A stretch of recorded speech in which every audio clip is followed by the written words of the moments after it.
everyone, welcome to Enjoy English. I'm Alice. I'm Betty. And today in our Just So You Know unit, we're talking about complain all you want, which is great because I love complaining. Oh, me too. Yeah. It's can we learn to complain better though? So complaining, maybe there's a skill to it. Maybe you're not doing the best you can. You need to complain better. And complaining obviously is just when you like to whine about things or like, I'm so tired. I'm so hungry. So yeah, we do that all the time, don't we? Right. Most of the time I complain about my job. Yeah. Sometimes. Being here? No, being here is nice. Sometimes, mostly my students, why aren't they listening? Okay, yeah, that's talking to you. Right. So yeah, today, but I think it's a fun topic to talk about because this is an experience that everybody has. So complain all you want. Complain is a verb and it has a noun form, which is complaint. So make sure you have that T at the end, complaint, for the noun form. So let's learn to complain better after this little break.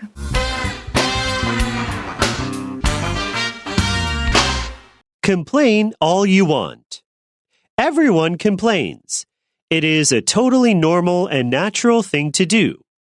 Complaining has two functions. The first is as a tool for building relationships with others. When we complain, we are sharing our feelings and letting people know what we like and don't like. This has the power to help people form relationships, and nothing unites us like a common enemy. When we complain, the people we talk to might provide solutions to our problems, which can help make the relationships we have with others stronger. The second use of complaining is as a way to process emotions. It can be difficult to name our feelings and understand where they come from. When we complain, we have the chance to talk through our negative emotions. It can be very helpful to give words to whatever pain we are experiencing so that we might feel better. Many people say that we should always think positively. However, sometimes the truly healthy thing to do is to recognize that something bad is happening, say it plainly, and then move forward.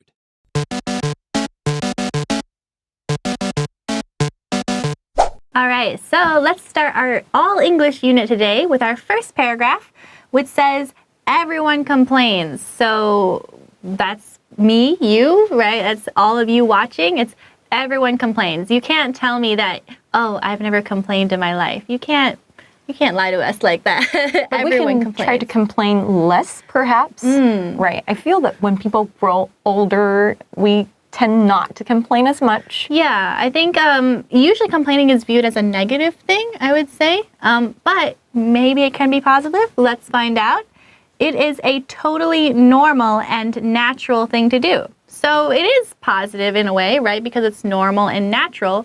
Maybe not positive per se, but you don't have to feel like I'm wrong for doing that because everyone does it. Right, and here you can see two words, normal and natural. Basically, if they're put together, that means they mean the same thing. So if you don't know the word normal, and you know the word natural, you can say, okay, so normal is a synonym of natural. They mean the same thing. Complaining has two functions. So that's interesting that they even broke it down like that because I just think, okay, complaining is just because we're angry or sad or whatever, right? So, but actually there's two special functions. Right, we're being very specific here, very scientific in a way. Right, so let's take a look at the word function. It actually has two meanings. The first one is the one that everybody is familiar with, the purpose of something, the function, the purpose of something. And the other meaning, you can say it's the responsibility of a person in a company. For example, you can say, my function at this company is to respond to customers' complaints.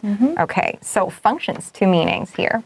The first is as a tool for building relationships with others. So, okay, that goes with that first meaning, right? It's a tool for doing something.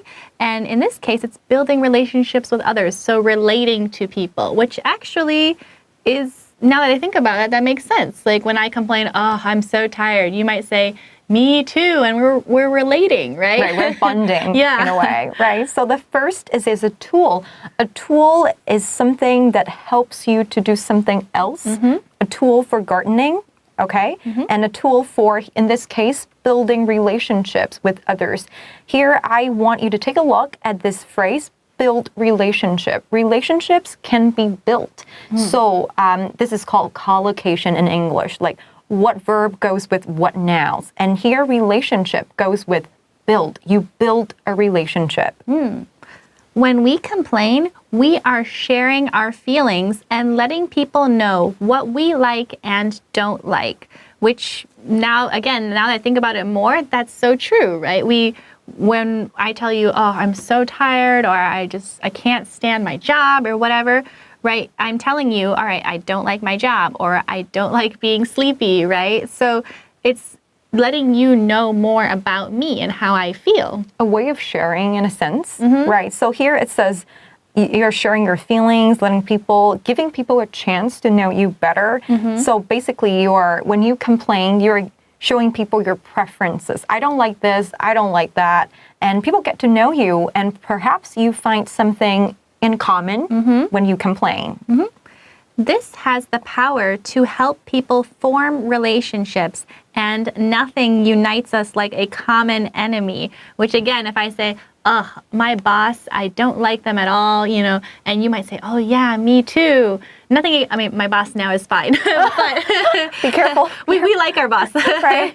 But I'm saying that a common enemy, right? If we both didn't like our boss or whatever, that one coworker, then we bond together because, oh yeah, I don't like them either, So it's, again, just a form of bonding or relating. Right, and you see this word enemy a lot in movies. You have a superhero and an enemy of that superhero who is always making trouble. Yes. Right, enemy. So common enemy is the enemy that everybody has. For example, pressure is a common enemy. Nobody likes pressure, right? And here we see another collocation of relationships.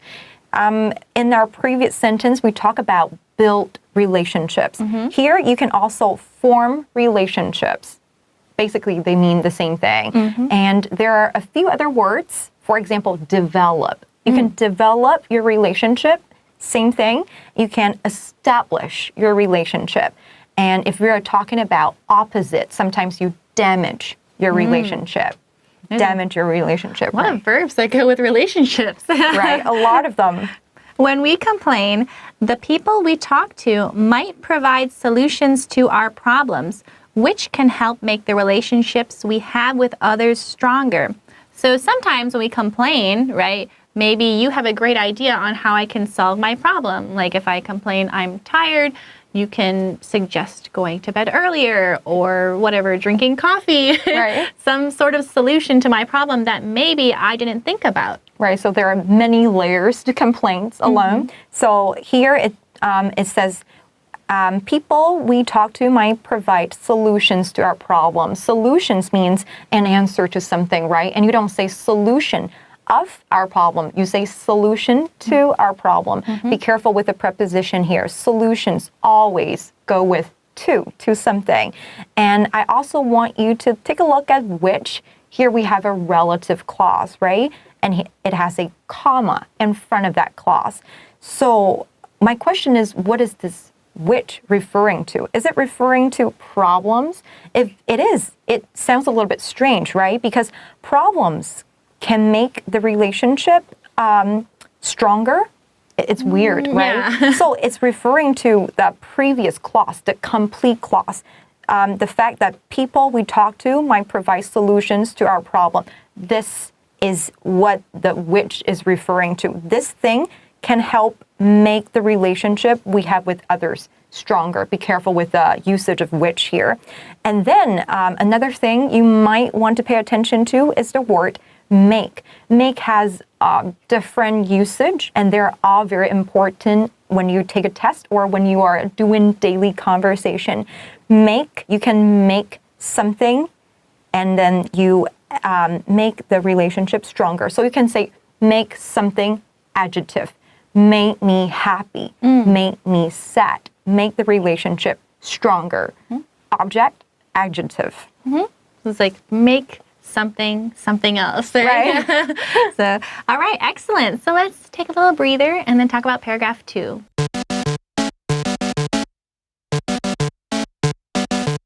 Paragraph 2 time. So we start off with the second use of complaining is as a way to process emotions. So we all feel emotions every day, right? And that is, I guess, another use of complaining. So we can process it and, kind of work through our emotions, right? We need to express our emotions somehow, and complaining is just one way to do that. Right. And here you can see process emotions. This word is actually a little bit difficult. Process.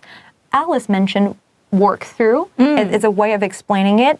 And process something is usually when you are in a difficult situation and you kind of think about it, spend some time to think about it, and then you finally are fine with it in the end. Process emotions. Okay, and emotions are like, what are some examples of emotions? We feel happy, right? Sad, angry, I think jealousy is one of them, or envy. I'm not sure if that's a special emotion by itself. Yeah. Right. But basically how we feel, right? Right. Emotions, anger, happiness, all the thing. And it can be difficult to name our feelings. So name here is used as a verb. You don't, like, my name is Betty, but here name means to point out. Sometimes it's difficult for you to pinpoint, like say exactly why you want to complain.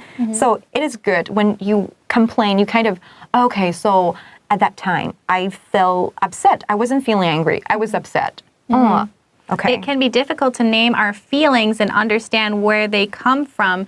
That's something I think therapists try to work with people a lot about, is that you are feeling a lot of feelings and the therapist can help you understand what you are feeling. Talk about, oh, maybe you are feeling angry because of this, or maybe you are feeling sad because of this. So that's something that some people actually might need help doing because it's very difficult, as they say. Right. And can you talk a little bit about therapists? Who is that? The therapists are usually people similar to counselors. They're people who you pay, I guess, to go see, and they help. They're kind of like mental health doctors in a way, I guess, right? Where they help you process emotions or other difficult things relating to mental health. Basically talk to them and they're trying to, help you figure out what's going on in your life. They're not very popular. They didn't used to be so popular here in Taiwan, but they are gaining popularity over the years. When we complain, we have the chance to talk through our negative emotions. So usually, right, we don't need to process our happy emotions so much, the positive ones, but the negative ones usually, can be hard to deal with, especially if you're feeling a lot of anger or sadness or whatever else. So yeah, it can be difficult to process it, but it's good to talk through it when you complain. Right, and when you talk through something, you kind of talk in details about what's going on, talk it through, talk through something. And then negative emotions, including what Alice just mentioned, anger, depression, jealousy, all those sorts of things. And the opposite of negative would be positive. Right, good things, right. Happy stuff. It can be very helpful to give words to whatever pain we are experiencing so that we might feel better. And I think a good way to think about it is just that you can't, if you understand something, then you can figure out how to solve it, right? You can't really solve a problem without understanding what is the problem, right? I guess this is a very good point. Yeah, it's the first step, I think. So I think complaining isn't like the end solution, but I think it's the first step toward a solution. It's the process, right? The building blocks for what comes later. So complaining can be very helpful. That means full of help that helps you, right? when you give words to whatever pain. Give words to here basically just means says. When you say whatever pain you are experiencing, so that you feel better. So that here is a conjunction. And after so that, you put the result of something, the purpose of something. I study so that I can get a good grade on my tests. So the result, the purpose of something, you use so that. So let's think about that a little bit and then talk about our final paragraph.